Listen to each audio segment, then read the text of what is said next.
everyone, I'm Julie Waters from Glendale 11. And I'm Steve McLaughlin with CBS 5. We are here in the Glendale 11 control room to tell you about a new show. Well, it's that time of year for the monsoon to make its way into Arizona. And here at Glendale 11, we are excited to share with you a TV program produced by CBS 5 about the monsoon. What you need to know and how to stay safe. Now, seeing the monsoon, basically, it is thunderstorms that can take people by surprise. Yeah, they really can. The seasonal wind shift produces massive thunderstorms that contain very strong wind, dust, rain, lightning, and many times severe flooding. So each year at CBS 5, we put together this special and wanted to share it with your viewers here in Glendale to inform people about the monsoon. Now, we talk a little bit about the science of it, what to look for, and again, how to stay safe. And that safety part is something we're focusing on here in Glendale. In this TV show, you will hear from both the Glendale Police Department and Glendale Fire Department with information specific to the city of Glendale to help keep you and your family safe in a monsoon. So with that, we will begin. Here is Monsoon, Eye on the Storm, in partnership with CBS 5 and Glendale 11. Gusty winds, dangerous lightning, drenching downpours, and massive walls of dust. Arizona's monsoon is here. You're watching a CBS 5 News special, Monsoon, Eye on the Storm. Summer in the Valley of the Sun means one thing. It's time for Arizona's season we call the monsoon. Hi, I'm Chief Meteorologist Chris Dunn here at the Desert Botanical Garden, along with the CBS 5 weather team. Yeah, thanks, Chris. I'm Paul Horton, and sunny skies like these can quickly turn dark with towering clouds capable of producing violent thunderstorms. I'm Katie Baker. We will prepare you for these thunderstorms the next half an hour. These storms can pack damaging winds, deadly lightning, heavy rain, flooding, and enormous walls of dust. But first, let's take a look back at last year's season of storms. Monsoon 2014 was the 7th wettest on record with a total of 6.34 inches of rain. 2.71 is the average. Oh my God. Of course, we received more than 3 months' worth of rain in just 7 hours on September 8th, with the record-breaking 3.3 inches from the remnants of Hurricane Norbert. Never has so much rain fallen in the valley on one day. I-10 at 43rd Avenue literally turned into a lake, leaving drivers stranded, their cars underwater. I was driving and I start coming this way. And my car, I feel it like flying. So I got freaked out. I scream help, and I want to open the door. I can't open it. All of a sudden I got caught by a wave and just moved over here.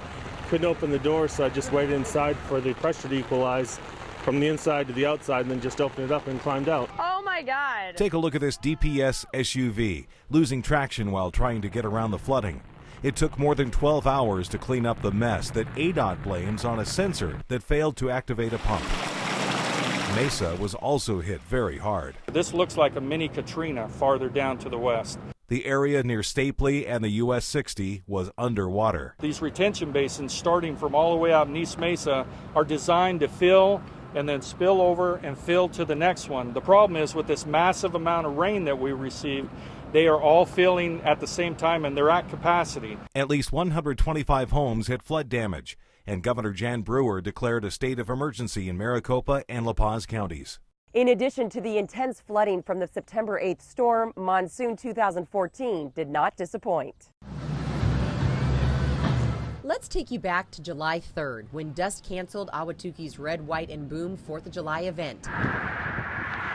In typical fashion, the first measurable rain of the season fell right after the wall of dust. I can't hardly see the house that's behind us. On July 14th, trees toppled under high winds near 44th Street and Indian School in a Walgreens parking lot. That same evening, near 12th Street and Hatcher in Phoenix, a woman had to be rescued from her car. Threw me a rope, first of all. I tied it onto the steering wheel with a weight bag, and then after that, they roped the life vest over and the helmet. Georgia Arneson told us that when she started to cross the roadway, it was okay, but a sudden downpour moved debris holding back a wall of water. On July 26, a macroburst was centered in the area of 40th Street and Greenway in Phoenix. Damage in the area was about 12 square miles with winds measuring between 50 and 70 miles per hour. August 19th brought more flooding to the valley, the worst in New River. I opened the door and all this wall of water and all this stuff come hit me and like knocked me down through the house and stuff. It was a big old wall of water. Jason Perkins was trapped in his New River home but was able to escape. Tracy Tomlinson and her mother had to rely on rescuers to get out of this mess. I had thoughts about not making it, but I was going to do whatever it took to try to get us out of there if needed. If they didn't come, I would have tried to done something.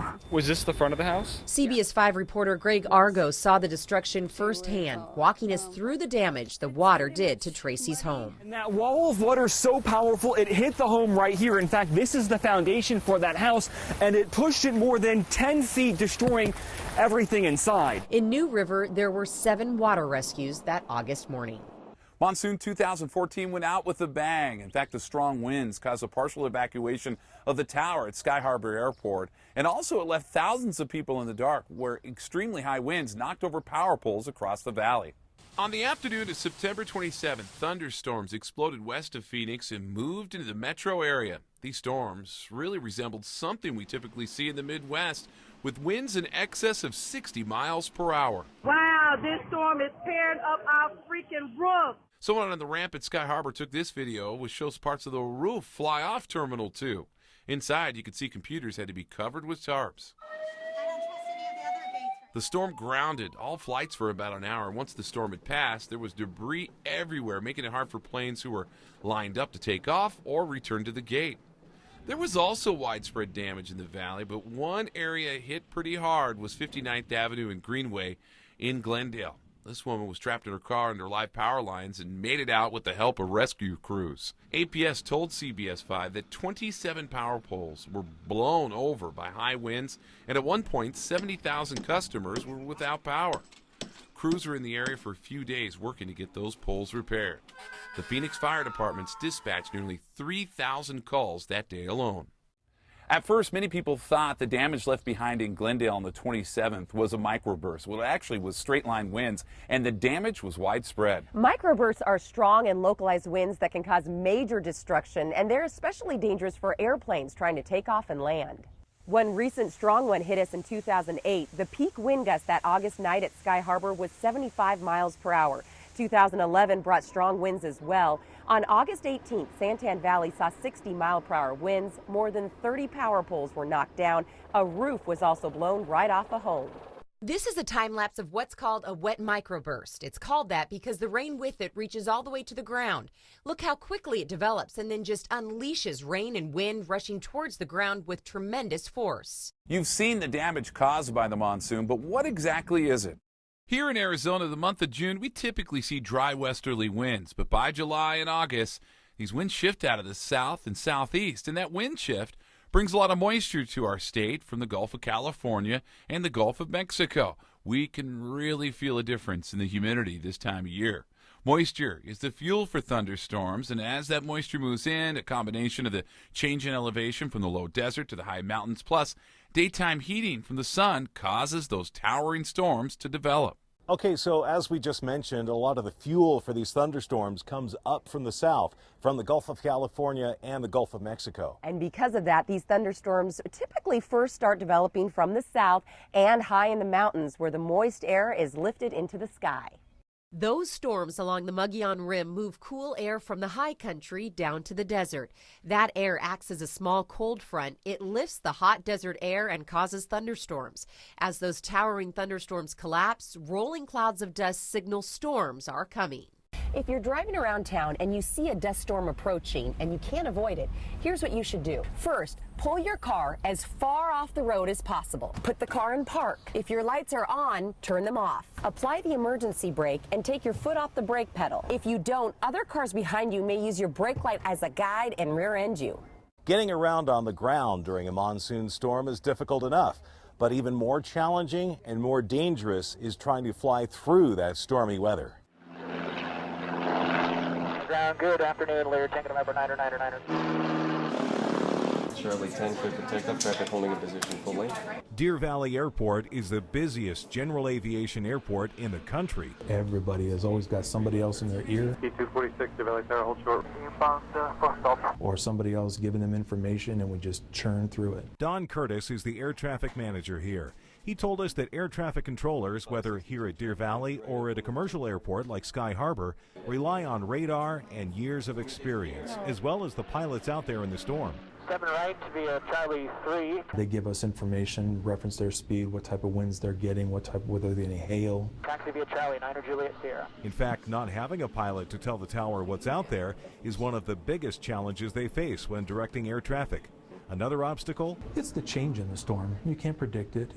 You're going based on technology with the best guess. Ski 843 Deer Valley ground with 7 right, taxi via Charlie. Towers constantly share information with each other, and that helps crews know what they will soon be facing and whether they need to ground the planes.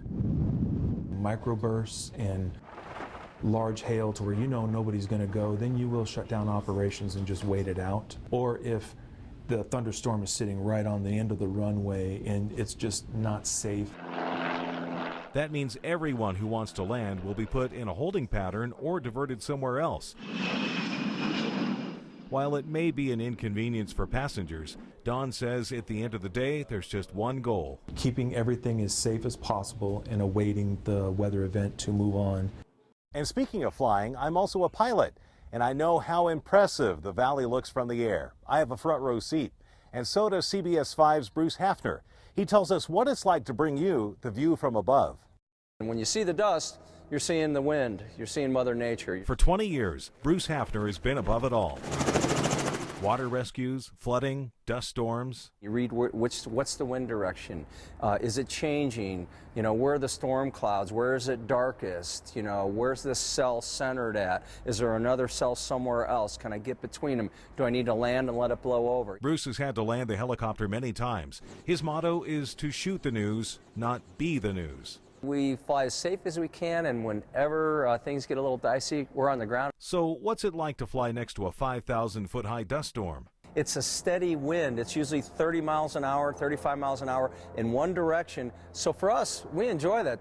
We just get on it, we park the helicopter, and we just fly with it. But not all storms are like that. If you're coming back from somewhere or flying and it's turbulent and everything, you're just like along for the ride sometimes. And you come back and you look at your hands and you can see the imprints of the cyclic stick on your hand because you're just like holding on so tight and you're tense. Still, Bruce and his crew in the Penguin Air News Chopper say there's no better place to watch Mother Nature in action than from the sky. The CBS 5 weather team depends on technology to help track storms, but there is another important element: storm spotters. Members of the community can take classes like this one to become trained storm spotters. The National Weather Service holds between 20 and 30 classes each year. There are 2,200 spotters registered in the Phoenix area. If you're not home and need the latest weather information, we've got it all at your fingertips. Check out our free app with the very latest in weather tracking tools. You can also check the forecast in your neighborhood with a highly responsive interactive map optimized for your mobile device. You'll have access to the highest resolution satellite cloud imagery available and get weather warnings and watches for your current location. You can even watch CBS 5 weather coverage in the palm of your hand. Hey, you can interact with the CBS 5 team by sharing your weather photos and videos at any hour of the day. The best part, it's easy to get. Just text CBS 5 weather, all one word, to 23765 to download our free weather app. From there, you'll get a text with a link to the App Store. Storms can be frightening for your pets, but did you know that storms can also be hazardous to their health? We've got all the details on what you need to know. When your home is damaged, you want to get the repairs done quickly, but beware of those looking to take advantage of you. We take a look at monsoon scammers. And will it be a dry summer or a repeat of last year? Our season forecast is still ahead. You're watching a CBS 5 News Special, Monsoon, Eye on the Storm.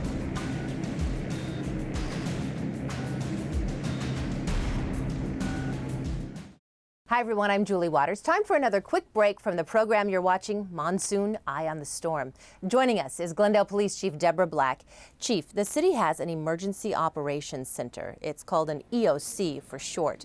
And during a storm, there are officials from the city of Glendale actually inside that EOC monitoring weather conditions in Glendale.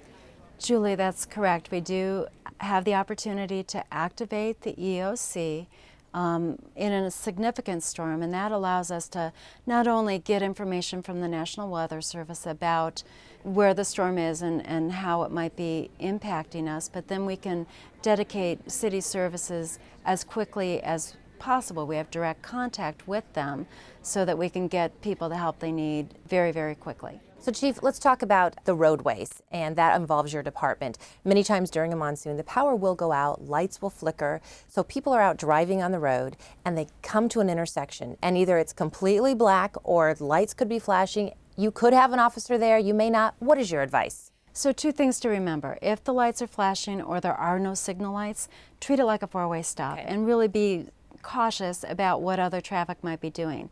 If an officer is there, he or she will direct you when it's okay to go. Any other advice you want drivers to know? Yeah, speed and lights. Day or night, you need to have your headlights on during a monsoon storm. And then speed, keep in mind that if the roadways are wet, that you don't have the traction that you normally would, it'll take longer to stop. So it's important to monitor your speed with conditions. There is something in Arizona called the Stupid Motorist Law. It's a real name and it's a state law. It has to do with crossing a flooded wash. We actually have some pictures that we can show you of people who have had to be rescued from crossing flooded streets. Correct. So what will happen is if the street is flooded, barricades may go up, signage would go up. And if a motorist chooses to ignore those things and still go through the street, they're subject to several things. There are fines of up to $750, up to 4 months in jail. It's a Class 2 misdemeanor. Secondly, they can be held responsible. The cost of that rescue could be passed on to the driver. Okay. Chief Debbie Black from the Glendale Police Department, thank you so much for your time and your information. Thank you. All of these safety tips are on the city's website, glendaleaz.com/monsoon. We are going to come back here to Glendale 11 for one more break. And for that one, you'll want to have a piece of paper and a pen handy to write down phone numbers. But for now, we will return to our special program, Monsoon, Eye on the Storm. You're watching a CBS 5 News special, Monsoon, Eye on the Storm. During the monsoon, you will hear our weather team talk a lot about storm watches and warnings. Here's the difference between the two. A watch is issued well in advance of a storm. It lets you know severe weather is possible. Think of it as a heads up. However, a warning is issued when severe weather has developed and is already happening. You can think of a warning as a call for action to protect yourself and your property. Those watches and warnings are issued by our partners at the National Weather Service. Forecasters there are working 24/7 using the latest technology to track the movement and intensity of storms, just like we do in our Valley Pinpoint Forecast Center. When they do issue official watches and warnings, that data is sent directly to us. And depending on the severity of the storm, you'll either see a crawl at the bottom of the screen or we'll break into programming to keep you informed. When rain comes down in the valley, there's a team at the Maricopa County Flood Control District monitoring just how much water is soaking into our desert landscape. If rain is above a certain threshold, then the light will flash.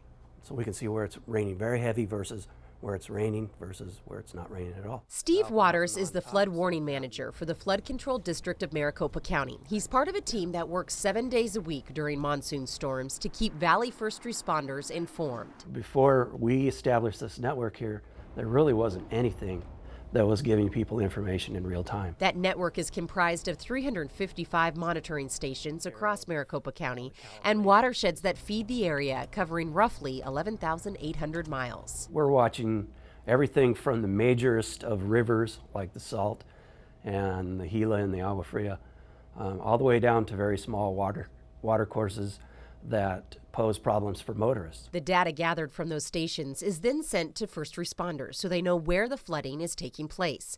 Steve told us preparation is also key to stay ahead of these storms. The Flood Control District prepares daily outlook reports. It enables law enforcement and rescue and fire to plan ahead, to get resources ready, to get resources ahead of where storms are going to be. The valley is divided into forecast zones, and each zone is assigned an alert level. One is get ready, we think something's going to happen. The two is we're in a watch status, so conditions are very ripe. And then 3 is an actual flash flood warning or flood warning. When those flood warnings hit, Steve has one message for every driver. Heed barricades and use good common sense when you come up on a flooded roadway. Just as quickly as our rain falls in Arizona, our washes fill up. That's because our desert landscape can't absorb a lot of water quickly. Yeah, and what is typically a dry wash can turn into a raging river almost instantly. Kind of like the Indian Bend wash in Scottsdale. It's a perfect example of this. The Indian Bend Wash is a flood channel that runs all the way down to the Salt River. It's considered a flooding hotspot. Other flooding hotspots in the valley are the Skunk Creek Wash area. That's around Pinnacle Peak Road and 35th Avenue. Near Cave Creek at the intersection of Tatum and Dynamite is another area we pinpoint, and also another hot spot in the Fountain Hills area. As water runs off the McDowell Mountains, it could flood roadways. And in Wickenburg, the Hassayampa River usually poses a threat whenever we get too much rainfall banking up against the mountains. Sometimes the high water forces crews to shut down the streets, and when a road is closed, you shouldn't cross it. Not only is it for your safety, but it's the law. Arizona has a stupid motorist law, and if you have to be rescued because you went around a barricade, you violated that law. A first offense will get you 2 years of probation, up to 4 months in jail, and at least a $750 fine. And if you have to be rescued again within 24 hours of the first offense, you're going to face 3 years probation and anywhere between 20 days to 6 months in jail. That second offense will also cost you fees starting at $2,500. In both cases, you could also face costs associated with that rescue.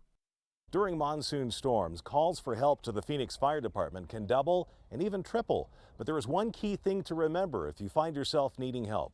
Whenever there's a monsoon storm that hits, it's just basically nonstop calls. Shirley Dunlap is a fire communications supervisor with the Phoenix Fire Department. They work with a total of 26 communities. We dispatch between 1,200 and 1,500 calls a day.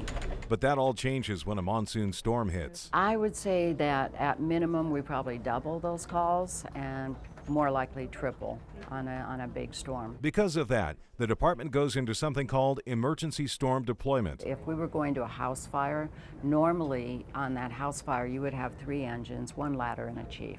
During storm deployment, we cut that down a little bit and we make that 2 engines, 1 ladder, and a chief. Because there are fewer members on a ladder truck, that means there are more crews available to help those in need. Shirley has one very important message she wants to get out to those who find themselves calling them for help. When there's a monsoon storm, we're really busy in here. The phones are nonstop. If you have a real emergency especially and you call 911, you might get a recording because all the operators are busy. Shirley cautions not to get frustrated and hang up the phone. Something she understands is easier said than done when facing an emergency because But if you hang up, you're starting over. So just stay on that line and the next available operator will get to you as soon as they can. Would you know what to do if you found yourself trapped under power lines in your car? We've got what you need to know. You may feel like you're being put on the spot when facing storm damage repairs to your home, but don't let scammers take your money and run. What to look out for if someone comes knocking at your door. And if your pet gets spooked during a storm, you may have more to worry about than them getting lost. What health implications the monsoon can bring to your favorite four-legged friend. You're watching a CBS 5 News special, Monsoon, Eye on the Storm. Hi, everyone. We hope you're enjoying Monsoon, Eye on the Storm. Joining us right now is Glendale Interim Fire Chief Chris DeChant. Thanks for joining us. Thank you, Julie. Thanks for having me here today. You bet. Well, we know the monsoon happens every summer. What do you, as a fire chief, recommend that the public does before the storm happens? The most important thing, and it's just like preparing for a house fire if that's going to happen, is make sure you have a plan for your family to get out of your house, meet in one particular location, and make sure that you have your pets with you as well. Let's talk about this thing. It's called a ready kit. What is a ready kit? So the most important components of a ready kit are to have a set of work gloves. We want you to be able to know how to turn off the utilities to your house. In addition to that, you need to have a flashlight with batteries that work. And I would also like to take the opportunity to remind everyone you need to check those batteries every year, just like with your smoke alarm, to make sure that they're going to work when you absolutely need them. And then also some packets of water. I did not hear you say have candles. No, candles we want to stay away from. The reason why is we actually have a number of house fires every year that are due to somebody knocking a candle over. during the rush and panic that may happen during a monsoon storm, you don't want to use candles. You absolutely want to use a flashlight. And then once again, make sure that you check those batteries in your flashlight every year so that they'll work when you absolutely need it. Let's talk about Mother Nature itself. Lightning, from your perspective, it can be dangerous, and we need to remember that. It's not just a show to sit outside and watch. No, it's a very dangerous event. We want to provide some safety tips. If you're out in your pool, we want you to get out of the pool immediately. Sure. We want you to stay away from doors and windows, and then also do not take a bath or shower. Water is a great conduit for electricity, which really is what lightning is. We want to make sure that no one gets shocked while the lightning will be occurring. Something else that we see a lot of in the news during the monsoon is flooding. And it's going to happen. But here in Glendale, we have a special program that the fire department is connected to, one of many city departments that takes part in this. Can you talk about the sandbags? Yes, we have 3 locations in the city where citizens can actually go and get sandbags to help take care of their properties. The first one is down in the south part of Glendale at Bonsall Park at 59th Avenue and Bethany Home. The second location is at our Fire Resource Management Center that's located at 55th Avenue in Orangewood. And the last one is up by Fire Station 153 at 59th Avenue just north of Thunderbird. So a citizen can go to one of those locations and there's sandbags there, they can put the sand in it. Are there shovels there, and does anyone help them? No, so there will not be a shovel there. Okay. And unfortunately, our firefighters may or may not be able to assist because if a monsoon storm is happening, yeah, they're out. They're going to be out running. They're going to be out on a call, sure. Yes. Okay. All right, great information. Thank you so much, Chief DeChant. Thanks for joining us from the Glendale Fire Department. Thank you very much for having me. We've all seen pictures like these after a monsoon. You know the ones, trees that have become uprooted. Well, this next safety tip is from Glendale's Field Operations Department. It's recommended that your trees and bushes are trimmed regularly to help prevent this. The city will remove uprooted trees that land on public roads. However, Glendale does not remove fallen trees from private property. So here are numbers to keep handy to alert the city about downed trees and road hazards. During regular business hours, call 623-930-2670. After 5 p.m. and on weekends, call this number, 623-640-1070. Now we want to give you phone numbers for the local power companies. As you know, your home is serviced by either APS or SRP. If you need to report a power outage, here are the numbers to call for SRP. Please call 602-236-8811. If you are an APS customer, call 602-371-7171. All of this information is on the city website at glendaleaz.com/monsoon. We're going to return to Monsoon, Eye on the Storm. For Glendale 11, I'm Julie Waters. Thanks for watching. You're watching a CBS 5 News special, Monsoon, Eye on the Storm. Down power lines are not uncommon during the monsoon. Here's what you need to know if a power line falls on your car, trapping you inside. The first thing to do is stay calm. If you have a cell phone, dial 911. If you don't have a cell phone, wait in your vehicle and turn on your hazard lights. Keep waiting until help arrives. Experts say there are only 2 circumstances in which you should leave your car. When a rescue worker tells you to get out, or if you smell smoke or a suspicious odor, there's a good indication it's a fire. If you have to leave your car, you must jump clear of it. Once you have landed, it's important to keep your feet together as you hop as far away from the vehicle as possible. Remember, your car is still touching a power line, which creates rings of powerful electricity all around it. Getting as far away from the vehicle as possible is really important to prevent you from getting electrocuted. Pets are a very important part of our family, and we want to keep them safe during the monsoon. And you want to have an emergency kit that includes water, food, medication, leashes, a pet carrier. Here are some other important things to keep your pets safe. Lightning, thunder, and dust storms. They can be impressive to us, but Ashley with the Arizona Humane Society says for our pets, it's a different story. A lot of pets out there can experience a lot of anxiety. She also says there are a few things you can do to ease your animal's nerves. Putting them in a separate room, the radio or the TV, turn that on to help kind of drown out the sound and give them some sort of distraction. Another tool, a thunder shirt. A shirt that goes over your dog and kind of brings them comfort and helps reduce the anxiety that they might have. And if your pet does get spooked during a storm, besides the obvious dangers they face, there are 2 other things to keep in mind. Pets were just like people. Our pets breathe in that dust. It could lead to valley fever. Valley fever is a fungus infection in the lungs that can be costly to treat. In rural areas, toads are another danger. If a dog licks or sniffs them, they can get very sick. Excessive drooling or foaming at the mouth. And if you don't get your vet right away, it could lead to giving seizures or even deaths. Now, if your pet does get out, there are a few places to look for them. Start with your local shelters. Your pet may even have wound up there. Don't be afraid to call daily. Now, you can also go to pets911.com. It's full of news about pets and has a lost and found area. PetHarbor.com is another site to use. You can actually post pictures of your lost pet. As we've seen, storms during the monsoon can really pack a punch. And the damage they leave behind can be costly. But your insurance will cover it all, right? Not necessarily, says Allstate's Robert Harris. For things like rainstorms in the monsoon, your homeowner's policy is going to be fine for covering damage for shingles blowing off, for water coming through the roof because shingles are gone. But when you find your home underwater due to flooding, that basic homeowner's policy will not cover it. Everybody's in a flood zone. It just kind of depends on where their elevation is and the severity of the flood zone. That's how far the house moved? If you're in a high-risk flood zone, you should consider flood insurance. An average policy costs $350 a year. That's roughly $30 a month. And the time to check into that is now. It takes at least 30 days for the insurance to kick in. If you're not going through an insurance company for your repairs, you'll need to be on the lookout for scammers because their goal is to take advantage of you. Here's what you need to look out for. Beware of people stopping by unannounced, saying they just happen to be in the area, or people saying they have extra supplies left over from other jobs and can offer to fix your problem at a very low price. People who ask for a significant amount of money up front before they will start work. Before any work is ever done, you always want to get a quote. To avoid being taken, check any contractor out with the Better Business Bureau and the Registrar of Contractors. Make sure they are licensed and cross-reference by calling the number listed in case the contractor is using the license number of a legit contractor and is pretending to be someone they are not. Never pay any more than 10% down for any contractor job. As we prep for these storms, one way you can be sure to stay ahead of the weather is to follow us on Facebook.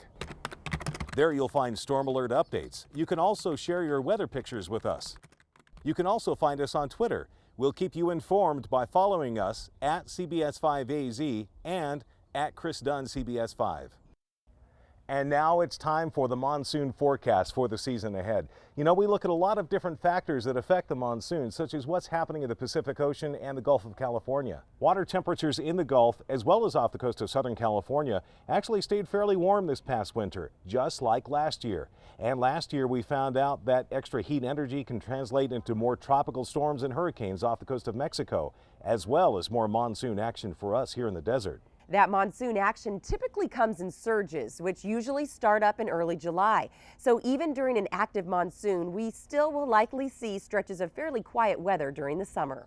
Right now, signs do point to another active monsoon with above normal rainfall that could bring us more than 3 inches of rain. The leftovers of a tropical storm could push that total even higher, just like we saw last season here in our state. And more rain, especially early on in the season, will limit those big dust storms. But if we get too much too quickly, flooding is always a concern. Well, no matter what happens this summer, you can count on us and the CBS 5 News team to keep you ahead of the storm. And on behalf of the CBS 5 Valley Pinpoint Forecast team, we thank you for watching this special presentation of Monsoon Eye on the Storm.